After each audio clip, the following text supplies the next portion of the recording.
You are now listening to Ride With Me, the Flat Tire Podcast. Welcome to Ride With Me, episode 82. Today is August 27, 2022. It's about 4 in the morning. Woke up to do this, knock it out. It's been a while. It's been about a month and a half since I recorded a podcast. It's been planning a vacation and everything was a pain in the butt. Plus, after the vacation, we went to Connecticut. But before I get started, I wanted to give a shout out and a thank you to Mr. and Mrs. Pacheco, parents of Officer Ricky, for listening to my podcast. I really appreciate you guys taking the time and sitting there for an hour and a half and listening to our BS. And going forward, I will be fact checking Officer Ricky to make sure that everything he says is true.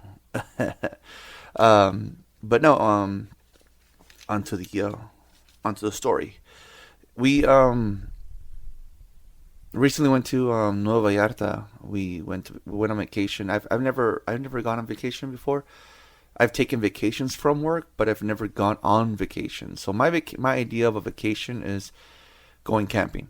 Lake Casitas in Ojai, Ventura County. I grew up going to this lake, since I was a kid, and it was a regular once a year Lake Casitas.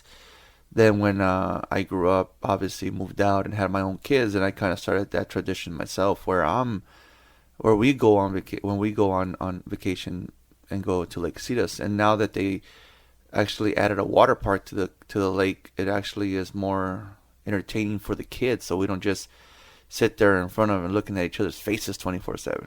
So it's actually a little more fun when we go to the lake and there's a river, lazy river. But this time we went to Nueva Vallarta. It was a 2.5 hour flight. I've flown in the past, but only 45 minutes here and there, and nothing like 2 hours. So I was very nervous. I was also nervous because I'm not bashing on the airline. They just have bad reviews. Somebody booked us on Spirit.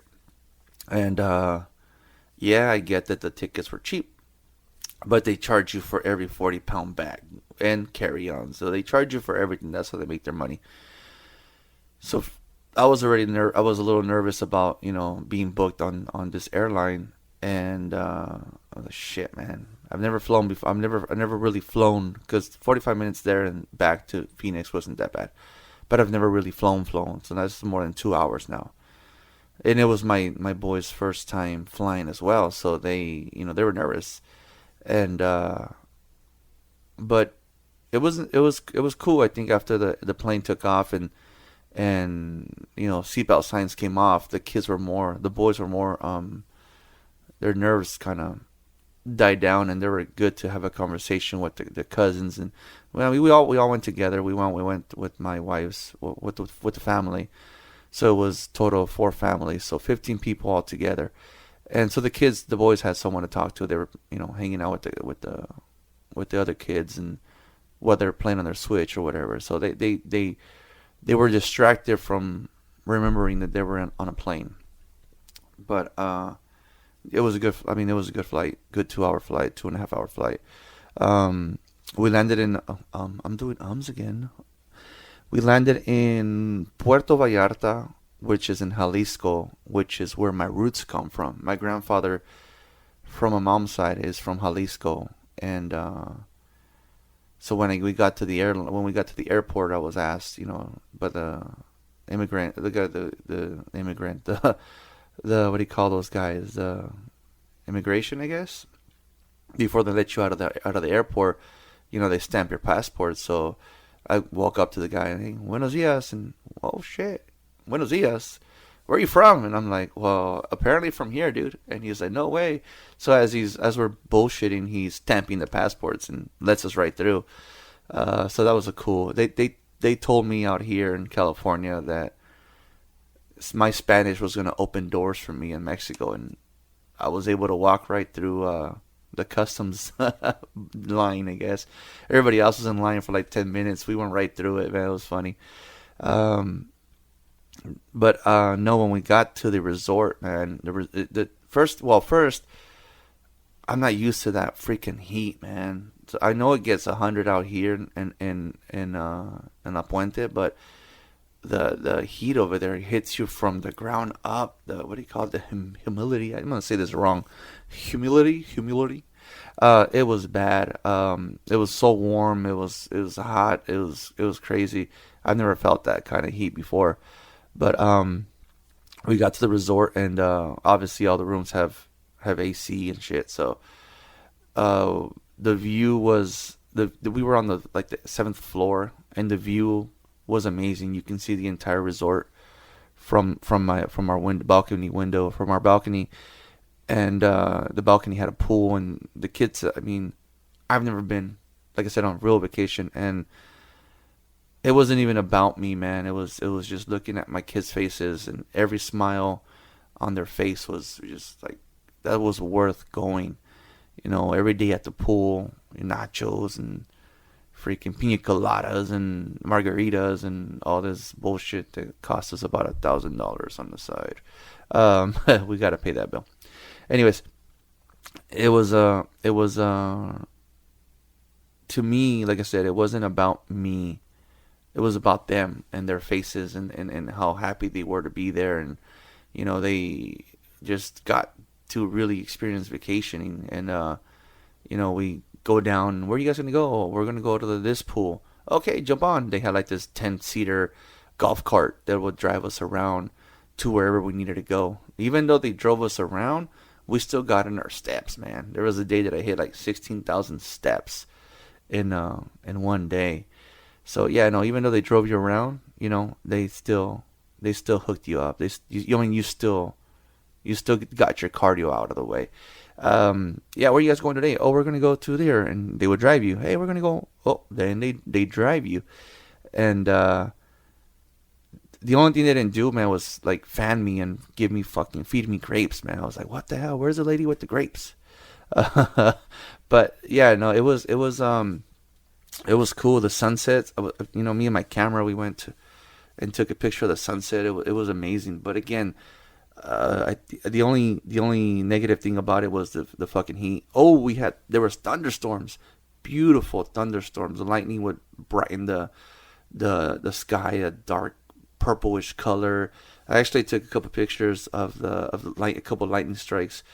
I've never done that before, but it was you have a whole balcony where you get a nice view of the sky. You got to take the opportunity to snap those fucking pictures. So that was cool. What else? The coffee every morning. They bring you coffee every morning. The only thing is, like, since we were there for a whole week, my mother-in-law was with them. We went. My mother-in-law and a couple of the guys, they went to they took a taxi to like the town and to buy like about $200 of groceries, because obviously eating at the restaurant every day was going to get pricey. So it, like the normal, had the suite had its kitchen, so you had, I made pancakes two mornings, and then chilaquiles and eggs and hot dogs, and like a regular, like if you were at home still.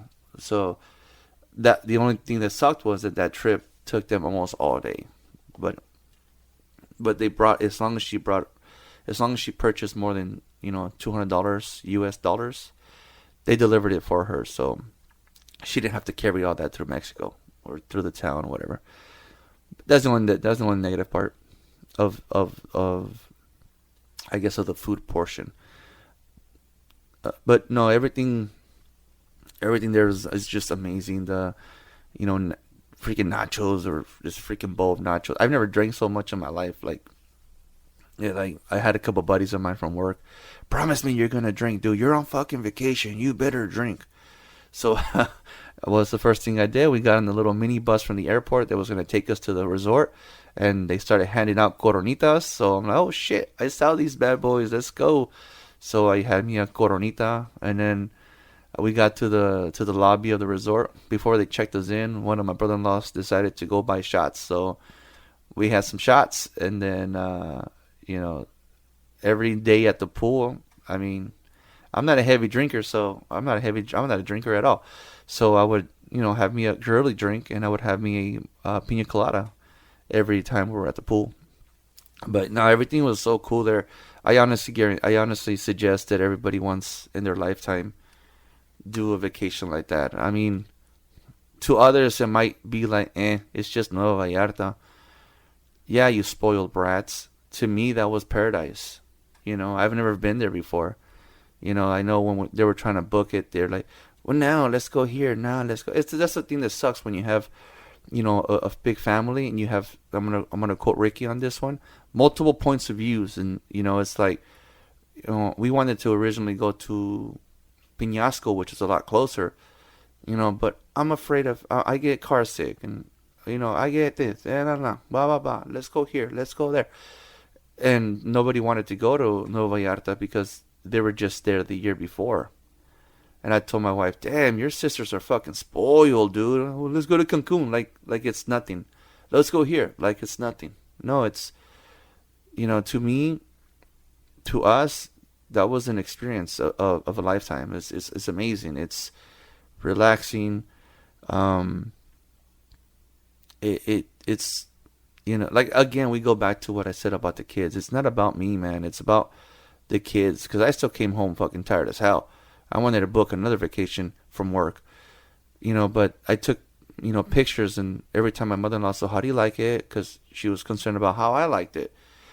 Again, it's not about me. It's about my kids. And I took a couple pictures of Nick, and you can, like, underneath like a little waterfall, you can see the drip, the drops of water. But behind the drops of water, you can see my son's face. Priceless. He is just so happy. And we went around his birthday. His birthday was on the 5th, and we went from the July 29th through the 7th or the 8th. So we were there. We were in Mexico for his birthday. He completely loved it. So, I mean, I can throw in my reasons why I didn't like it. It sucked, honestly, going with family, because, again, we go back to the different mentalities of, well, I'm on vacation. I don't have to do that. We went with the schedule of, okay, well, so-and-so's going to cook breakfast this day. So-and-so's going to cook dinner this day. So-and-so's going to cook breakfast this day. Vice versa. So, like I said, I made pancakes twice. And it sucked because I didn't have my tools that I normally have at home. My little mixer, done in 5 minutes, right? No, I had to use the freaking fork over there. And it took me like 3 times the time to freaking mix that batter, but it got done. And, the thing that, like I said, the thing that bothered me is people's mentalities were, well, I'm on vacation. Well, you also brought your kids. If you're going to be with that mentality, then come on vacation without your kids, because you still got to feed your kids. You know what I mean? So that kind of bothered me, and if I don't get this off my chest, then I'm going to not bite my tongue later on. So I'd rather just get it off my chest. If that's the mentality, I'm on vacation so I don't have to do shit, then you're bringing the wrong mentality when you have kids. I made pancakes for 15 people. Not once did I say, nah, because I'm on vacation. I made pancakes for 15 people. My mother-in-law was making breakfast every fucking day for 15 people. So, yeah, that mentality to me was like, I saw this individual with a different pair of eyes, if that makes sense. I'm on vacation. So you don't have to feed your kids. Right. Gotcha. Got it.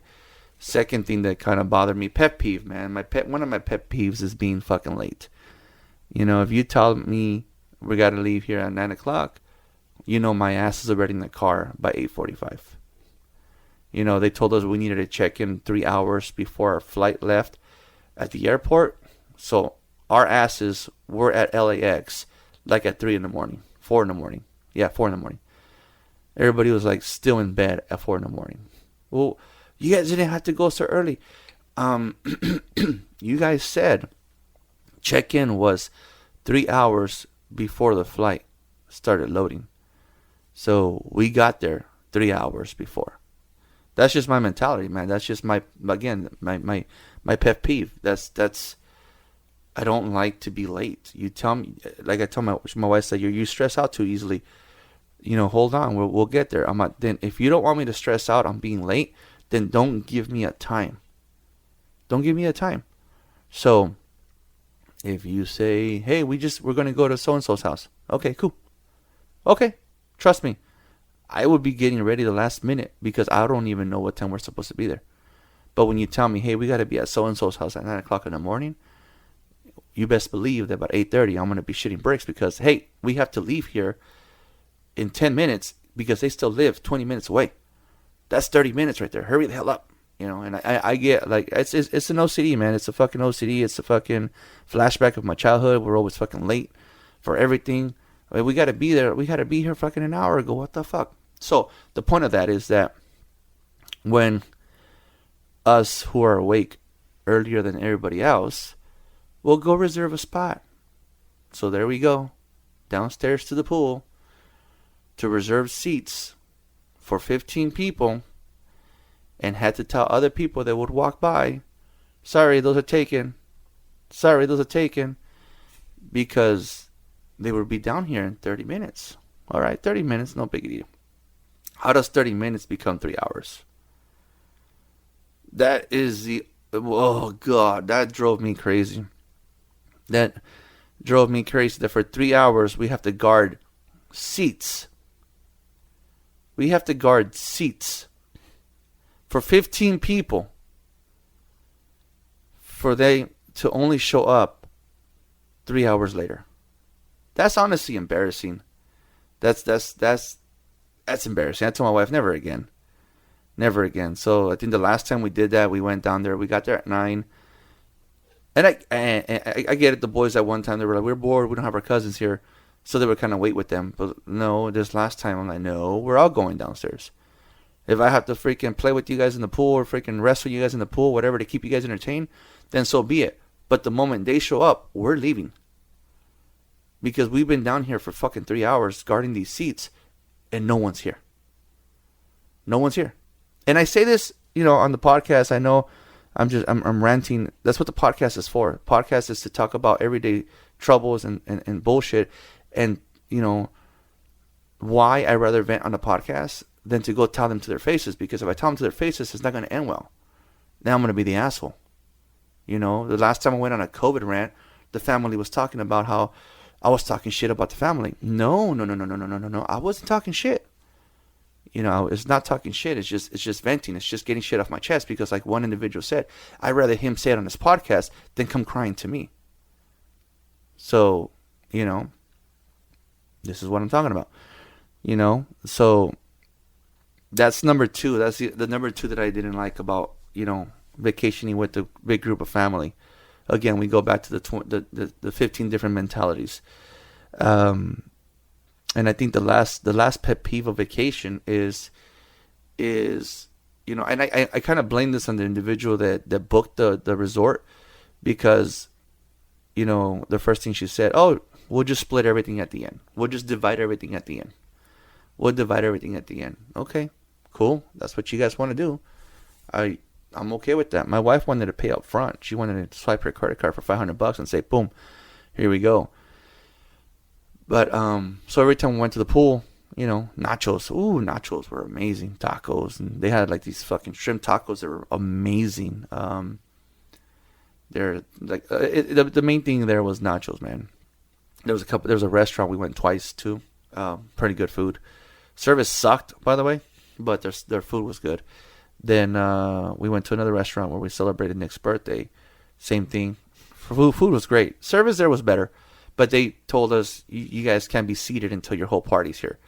So, again, the early birds got to sit outside for half an hour in the fucking heat until the rest of the individuals showed up. Tardiness. Tardiness sucks ass. So, when it came down to splitting the bill, when it came down to dividing the bill into everybody who used it, some of them weren't happy about the fact that we only had to pay about $650, $675. Well, how come they're only paying $675? Because we didn't spend $1,000 on. I don't think we bought that many nachos to overpass. I don't even think we bought $600 worth of nachos. But that's what my mother-in-law, divided everything and this is what we owe, and this is what the other parties owe, and so, people are complaining that their bill is too big and ours is too small, and so it's like, yeah, babe, going forward. So this is like, again, we go back to, negative experiences and what you learn from it, right? Negative experience, what you learn from it. One, so after we found out about the bill, and that people are complaining and venting to other people that we only get to pay $650. I told my wife, okay, never again. Next time we go on vacation, because we're already planning a Cabo trip, Cabo or Cancun. We're already planning a Cancun trip, and I told the wife, okay, then it is my goal, because the wife paid for it. Here's the thing: the wife paid for the entire trip. People were asking me, damn, must be nice, making that green and blah, blah, blah. Actually, yeah, my money, my paychecks, they pay the bills. My paychecks keep a roof over our heads. My paychecks pay my car, make my car payment. So they, I keep a roof over our heads. The wife only pays $500 for rent to help me with the rent, and she pays for all the groceries. So every time, for 7 years, she didn't work. So every time she goes and she buys herself something or a new outfit or whatever, well deserved, well earned, because she fucking busts her ass now. She busts her ass, and she always has. She did a good job helping me raise these kids. And so she was like, I want to go on vacation this year. I'm like, okay, cool. What camping site are we going to? She goes, we're not going camping. We're going on the family vacation. I'm like, all right, cool. But you're funding it. And yeah, no, she funded it. And so I told her that my goal for next vacation, is that I'm going to make sure that my credit card is pretty much, credit is full, so that every time we go down to the pool, and they start offering nachos and all this bullshit, separate check please over here, and just not unite our bills, because that is what that's what threw everybody off. Like, why? So if we just pay all our shit up front, which is what my wife wanted to do from the beginning, we won't have this problem. We're not going to have this problem. Hey, you guys owe this much money. That's on you guys. Martinez is owe nothing. Yeah, but I have a fucking statement that says I paid for all my shit. So what did I learn from that? Just pay up front. No matter what anybody says. We'll just divide everything at the end. I don't give a fuck. We're paying up front, so that when we leave there, we no longer owe shit. If my wife was allowed to swipe her credit card at the end, the last day there, then we wouldn't owe her those. We wouldn't owe those $560. You know what I mean?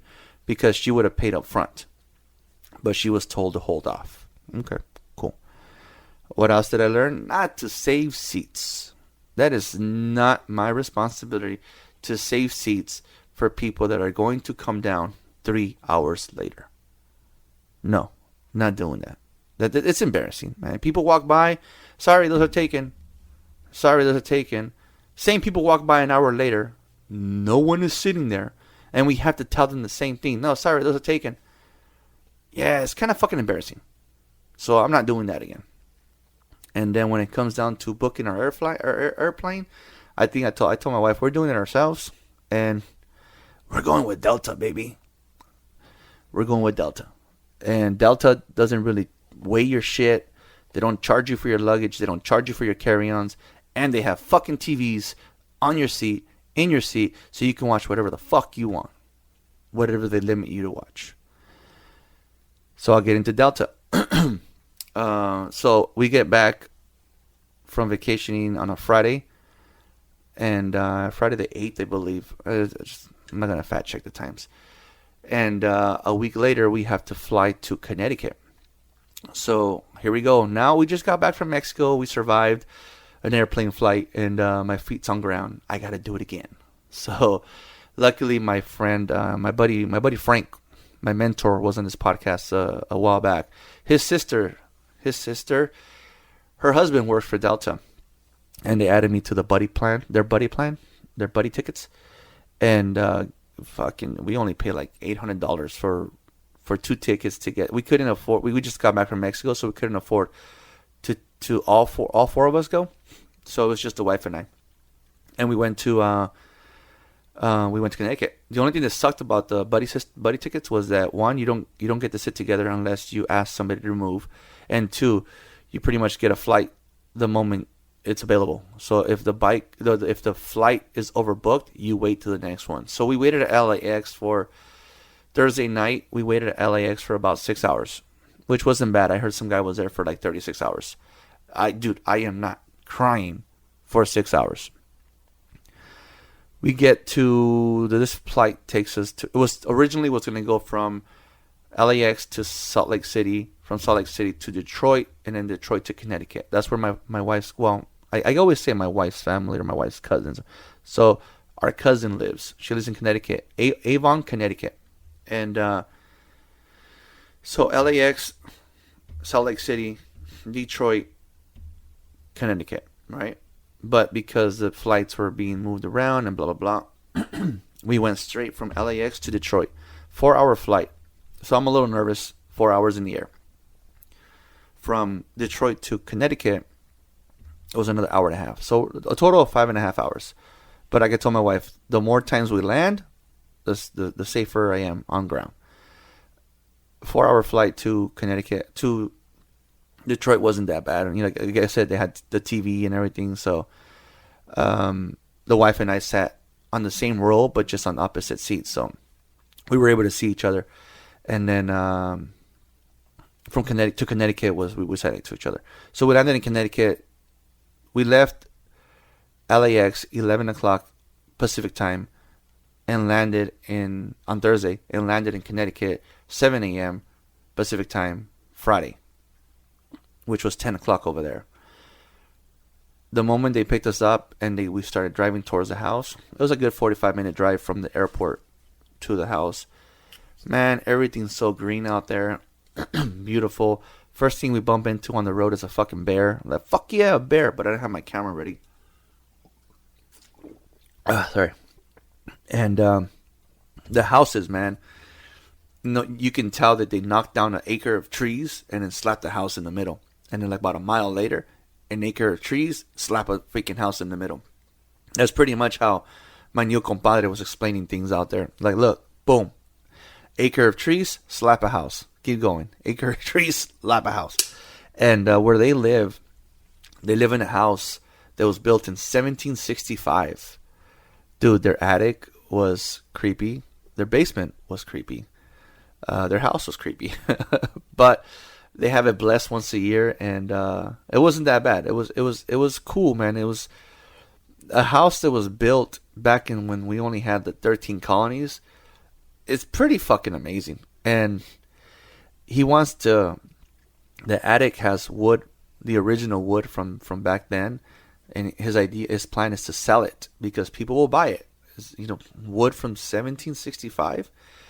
He says he wants to sell it and keep only 3 boards to make a table out of it. But the rest of the boards would be enough to kind of, give the house a facelift from the inside. Because, it's an old house.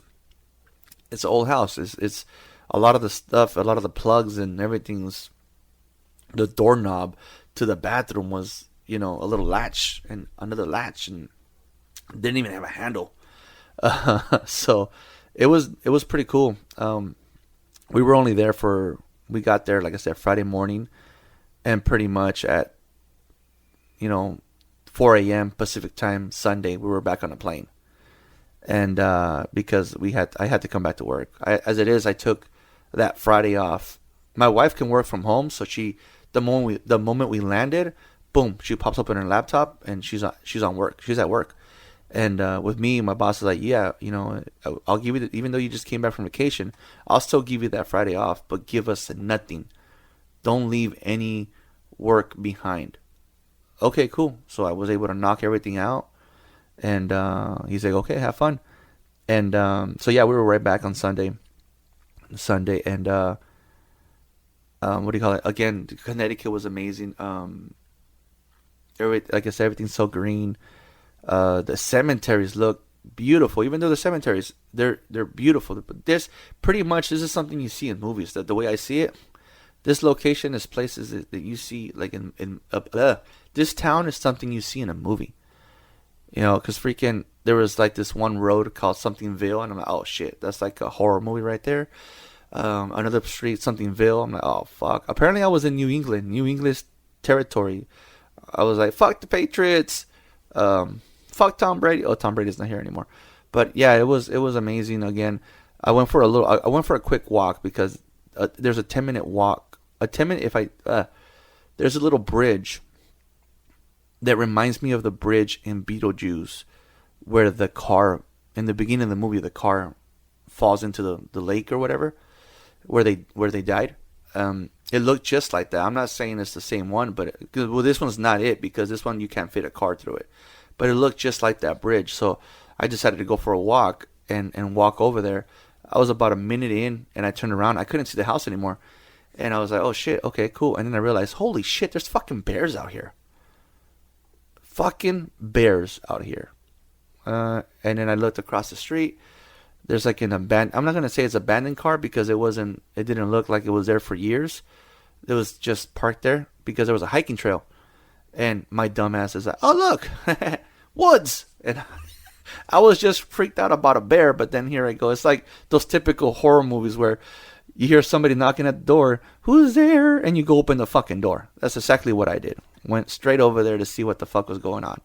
And I got to this bridge, and it was cool. There was these senseis teaching their kids karate.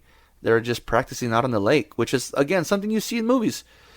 And I was getting ready to leave. I took a couple pictures of the bridge and the lake and the surrounding areas, where these couple of teenagers started walking with towels. And I'm like, are you guys gonna jump in the lake? And they're like, oh yeah. So I kind of watched them for a little bit to see where they were going, and they're playing with a tree. And I'm like, what the hell are they doing? There was a rope hanging on the tree. So again, we go back to something I only seen in movies, where they're swinging from with a rope from a tree into the lake. So I took a couple pictures of them doing that, of them falling into the lake. And I mean, again, dude, it was so beautiful, man. I told my wife, either we move to Mexico or we move to Connecticut, but this is just beautiful. Saturday, again, we baptized the baby. It is now my third god kid. My wife's 20th.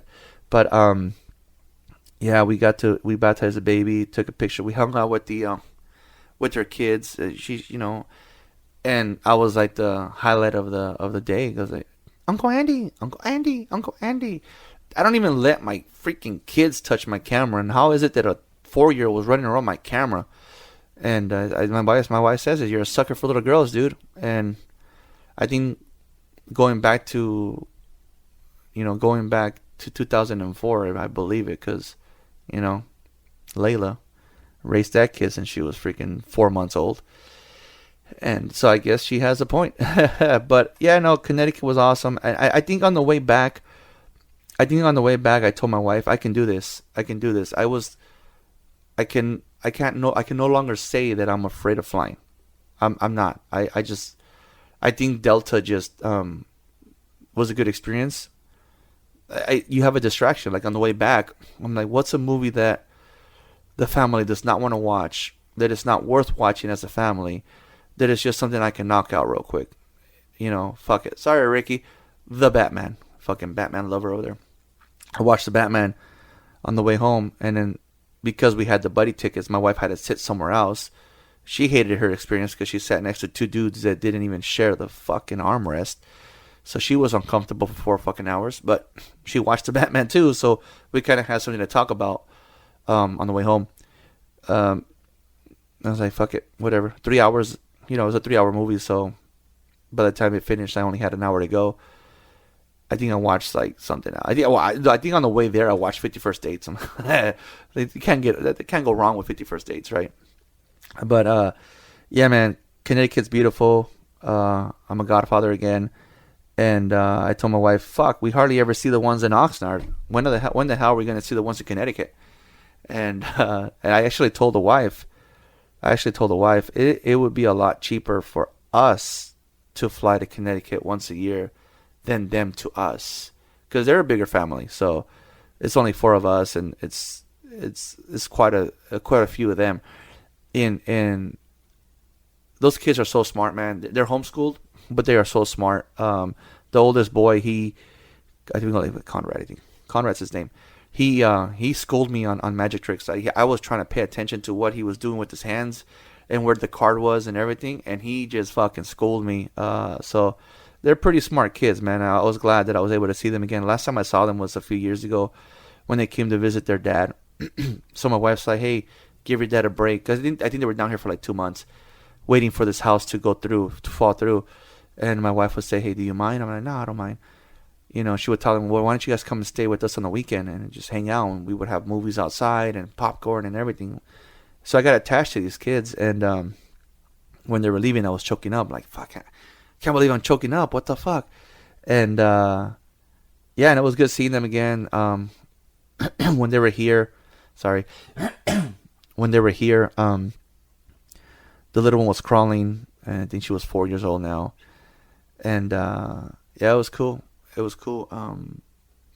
We are godfathers to a beautiful little girl, and I told the wife we gotta find a way to make it to Connecticut.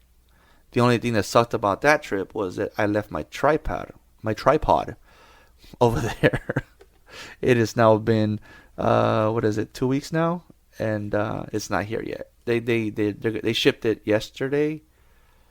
I think Thursday. I believe they shipped it Thursday. It should get here on Wednesday. But I'm like, then my wife left her purse too. I'm like, what the hell, dude? Luckily we share accounts, and I had Discover myself, and I had the debit card, so we didn't really need her wallet to get home.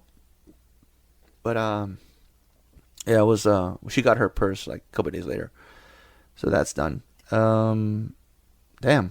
I've gone 37 minutes on just talking about our trips and shit and my pet peeves about the trips that I don't even know if I should go on with what I was going to talk about. Fuck it, why not? A lot of people, I'm noticing that I'm seeing that a lot of celebrities are eliminating social media, for what's it called, like mental purposes. Like, I was like, okay, it's kind of weird. You're just deleting it. I heard that I think it's Jonah Hart, whatever, the guy from Superbad, 21 Jump Street. Jonah Hill's his name. Jonah Hill deleted his Instagram, or he stopped doing certain things on social media. Tom Harding, Spider-Man kid, Holland, whatever his name is. He deleted his Instagram or his Facebook because, it was the things that people were saying about him were getting to him, and I get it. I fucking get it. It's not social media for me. The only thing that bothers me about social media is just the shit that I see. I want to get rid of it. I see why my buddy Paul got rid of it. I want to get rid of it, but I just have too much family that I don't keep in contact on a regular basis that I connect with them that way. It's like, that's why they say high school reunions are a thing of the past, because people don't really do them anymore because they know what everyone's up to because of social media. So they they deleted their Instagram. Britney Spears does it all the time, but that lady keeps bringing it back. I don't get her. But fucking water, dude. Hold on. I did something similar. So we all know that last year I invited a brother to stay with me, and helped him out, got him a bike so he can go and drive himself to work or whatever, and helped him with have somewhere to stay. My mother-in-law even built a room in the back of an extra little room in the back. Nothing fancy, but she went ahead and did that so he can have somewhere to stay. He's a good, everybody's like, he's a good kid.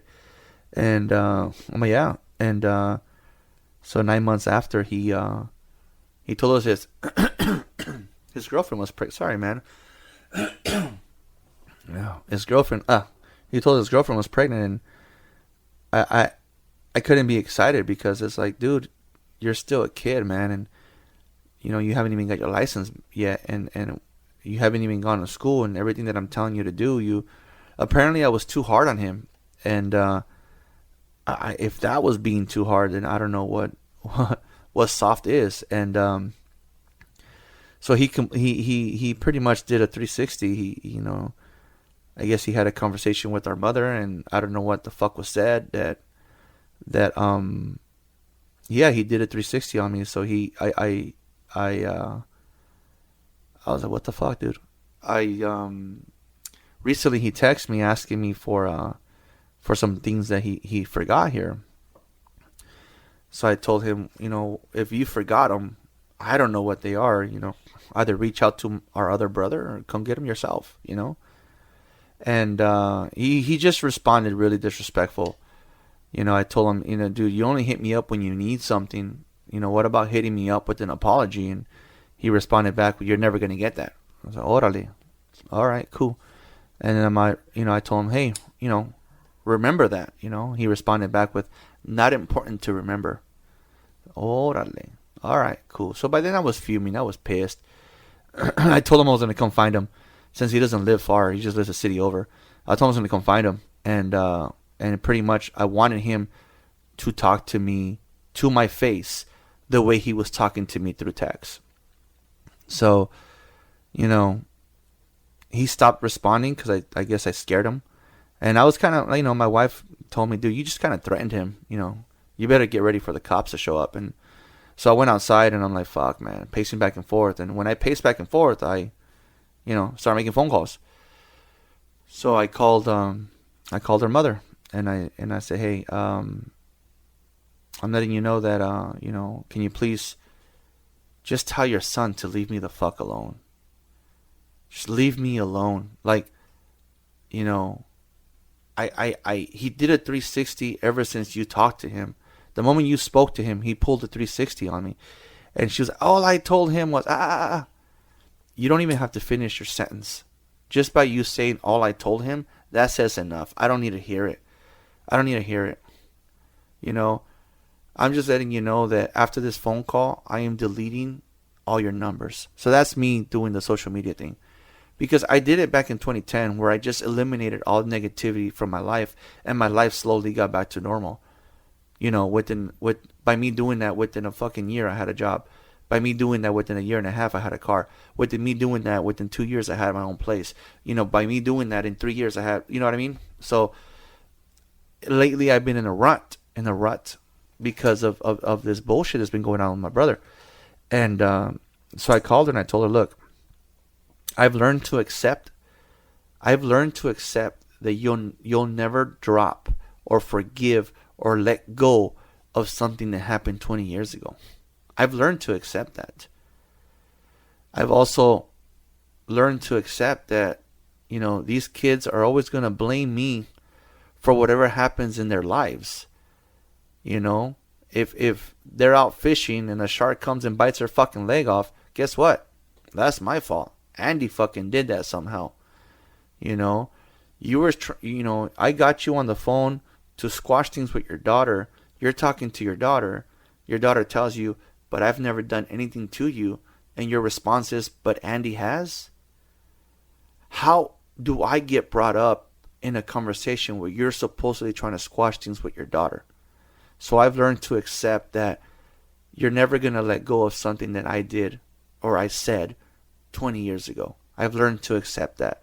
So I'm letting you know now that if I am the cause of your stress, I am deleting your number. I am deleting most of you guys' numbers, several numbers, but all I ask in return is leave me alone. I no longer exist. Leave me alone. And you can hear it in her voice where it wasn't like when a conversation with her is always fighting and arguing and screaming, right? Not this time. I give her that one. I get it. She's getting older and she's not the healthiest person. So I know that, time is ticking. And I can say it, people are going to call me pissed off because I said something like that. No, that's the card she pulled when I called her. She pulled her health card on me. So, and that she wants to, she doesn't get to talk to her grandkids in Illinois. Okay, you keep bringing up other people's kids, but what about my kids? My kids aren't important to talk to. That's fine, no biggie. I'm not tripping. So I took one from Jonah Hill and Tom Holland's book, Britney Spears' book. Delete their numbers, man. I don't have them on social media. Delete their numbers. Block their numbers. The less I hear, the better. Less stress. And that's why they're doing it. They're doing it because Tom Holland's doing it because the less he hears about himself, the better he is. The better off he is. So they can talk shit about me. That's fine. They can talk all the shit they want. That's fine. But as long as it doesn't get back to me, I don't care. I won't. What's the phrase they say in freaking Waterboy? Well, Mama don't know won't hurt her. I don't know. It won't hurt me. Because it's pointless. It's pointless. So, my teachable moment is I did it back in 2010, and I'm doing it again.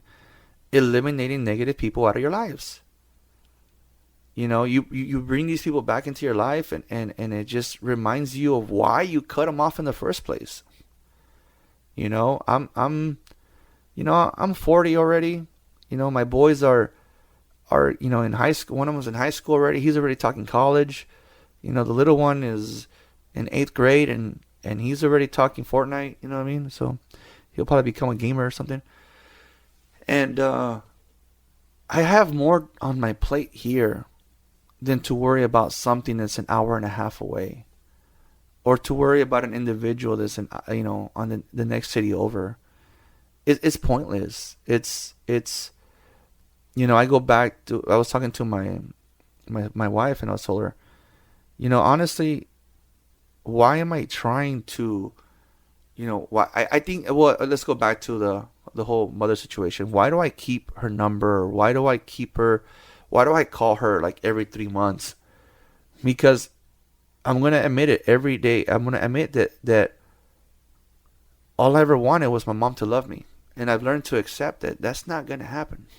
I told my sister that back in December, but I was lying to myself because I told her back then I've accepted it. No, I haven't. I like all a child ever wants is their parents' approval. I can't find my fucking dad because I don't know who he is, so I can't get his one parent's approval. So that's why I keep them around in a way, but not anymore. I can't call and check on somebody whose number I don't know. I don't know it. This isn't back in the 90s where we had a little book and you would write every phone number in a little book and you would memorize them because you would update this book all the time. Oh, I need a new book. And you would copy them, date the numbers onto another book. You had numbers memorized. My old pager number is 939-2265. The last time I had a pager was in 2001. And I still memorize that number. Frank has the same phone number for like 20 years. So his number is very, I can remember his number. And the only number I know right now off the top of my head, like newer, something that's been the last, 10 years would be my wife's. But every other phone number, I don't know. Back then you knew numbers. So I told myself, how can you call and check on someone if you don't have their number? So I deleted numbers. I went on my phone, and not just on my phone, but now that you have Android, for those of you that have Androids, you have Google.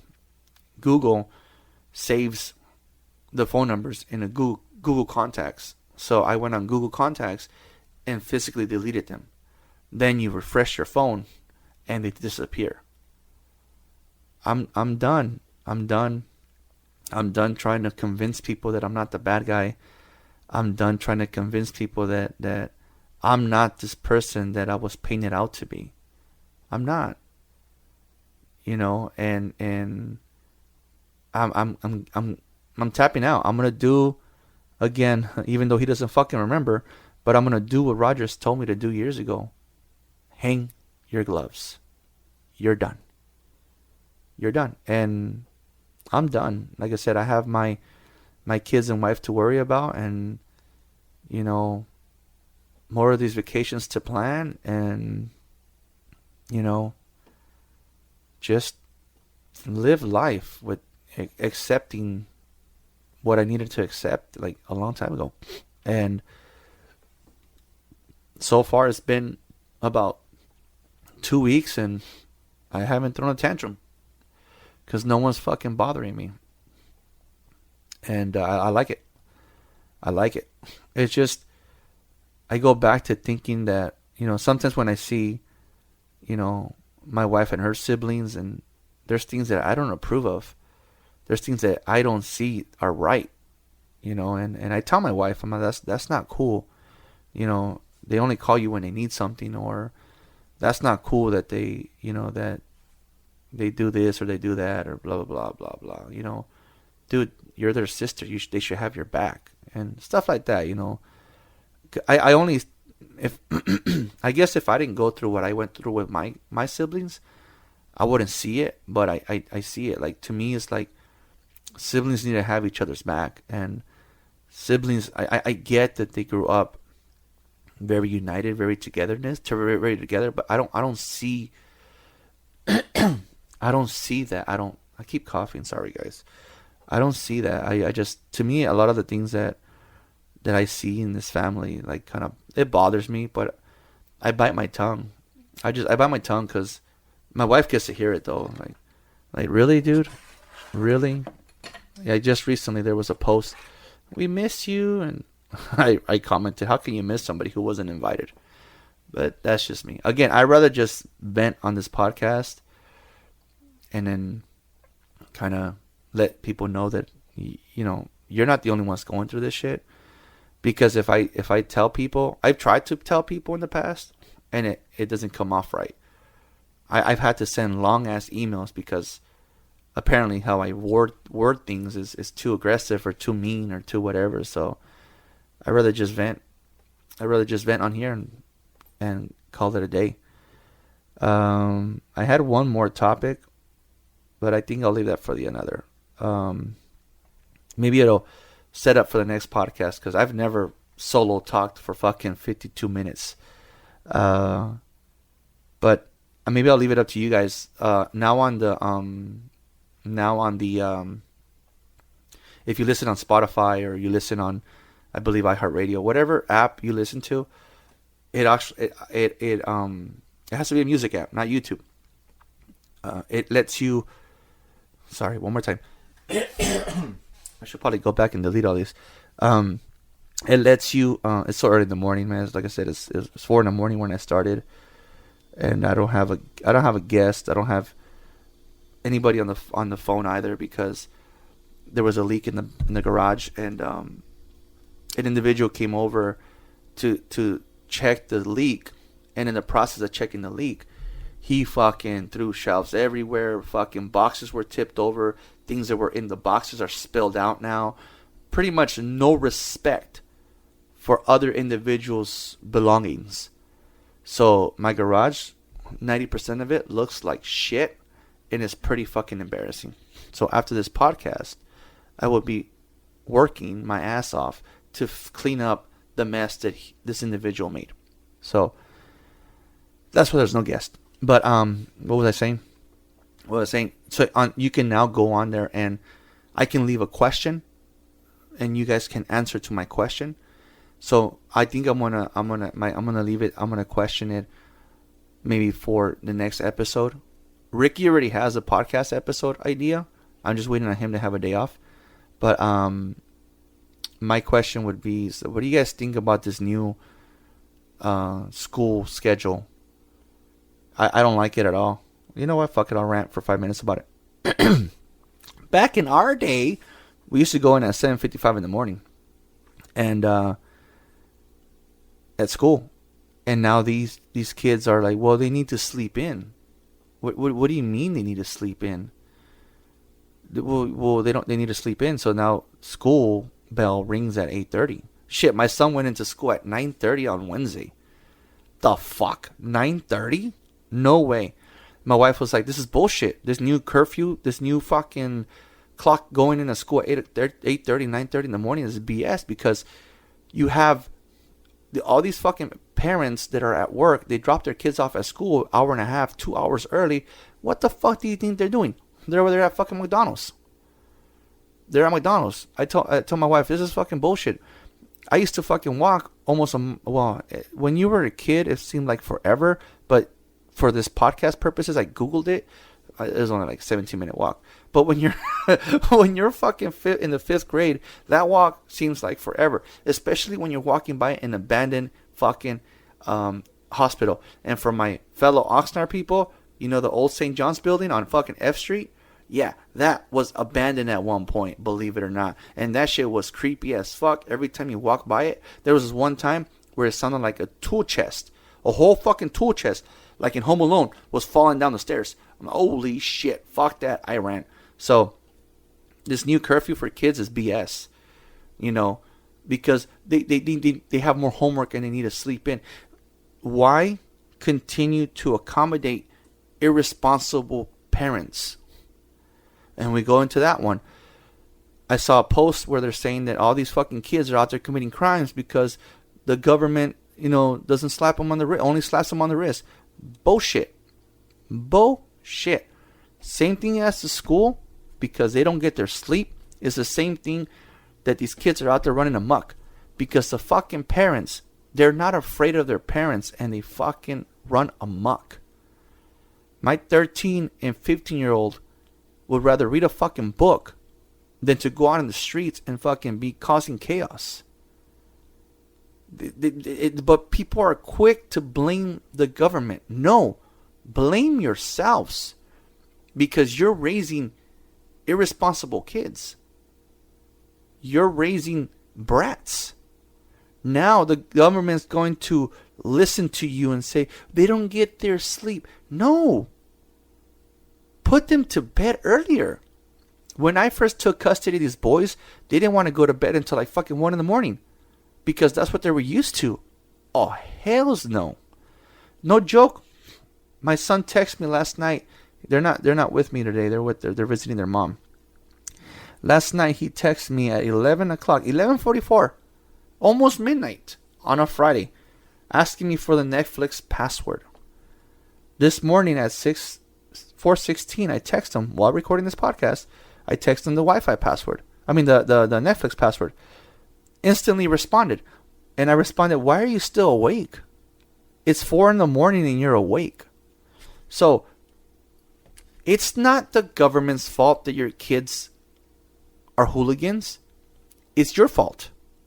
It is 100% your fault. Because if, like, these kids at my house, 7 o'clock, we don't even have to tell them anything. 7 o'clock, they already know it's shower time. Shower. By 8 o'clock, lights out, and they get their sleep. And they sleep for about 10 hours. And that's the one thing we tell them. My wife and I always remind them, well, why do we have to go to bed early? Why can't we sleep at 9 and get 9 hours? Or why can't we go to sleep at 10 and get 8 hours? We remind them, because when you're an adult, you're not going to get the sleep. So enjoy it now. And yes, every time my kids come back from a visit, they're exhausted. Because in 48 hours, they only slept like 8. You know? So, no. The kids running around causing a muck and breaking into jewelry stores and robbing 7-Elevens and breaking into cars and stealing fucking Cadillac converters and now going to school at night at 8 o'clock or 8:30 or 9 o'clock in the morning because they didn't get their sleep the night before. It's not the government's fault. It is your fault. You, the parent, are failing your kids. And I leave my podcast at that. I will leave a question at the end of this podcast and you can answer. Maybe the question would be, whose fault is it that your kid is running amok? Just again, couple rants. I've never done a whole solo podcast for a whole hour. I think Ricky would be proud of me. Right, Rick? Again, Mr. and Mrs. Pacheco, I will be fact-checking Ricky every time he comes on the podcast because I heard he's a little liar. Que gacho. Que gacho. All right, peeps. I'll let you guys go. Thank you for listening to my podcast for an hour. And like I end every podcast, you guys, for listening, this shout out is for you guys. Thank you for riding with me. Thank you for listening to Ride With Me, the Flat Tire Indie Podcast. You can also listen to us on iTunes, Spotify, and Podbean.